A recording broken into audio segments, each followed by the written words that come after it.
On the Hour, presented by Indeed.com. I'm Monica Ricks in New York. Ukraine's president urged the world today to unite against Russia. CBS's Linda Kenyon reports.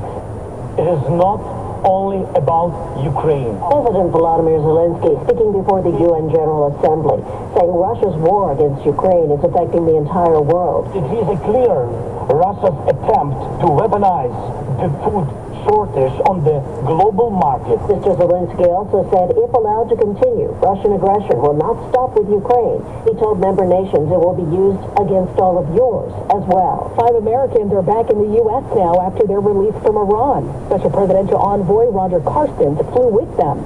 Go through the Army's program on post-isolation support, maintain that connectivity. Let's stay in touch. This is not goodbye. And I know a lot of you are going to maintain the fight to try to bring more Americans home. They spent years in wrongful detention. 2 people in New York are now facing federal charges for bringing fentanyl to a daycare where they worked and killing a toddler. U.S. Attorney Damian Williams. We're now ready to bring these defendants to justice. This is a tragedy, and my heart breaks for the children and their families.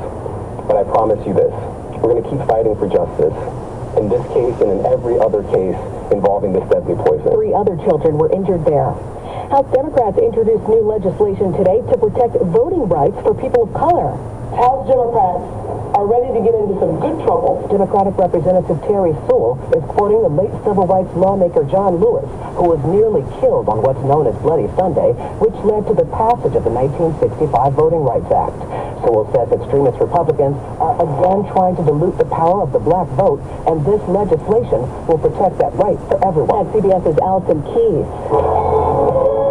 And because today is National Voter Registration Day, Taylor Swift hit Instagram to urge fans to register.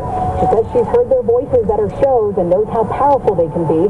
Swift caused voter registration to spike the first time she made that plea back in 2018.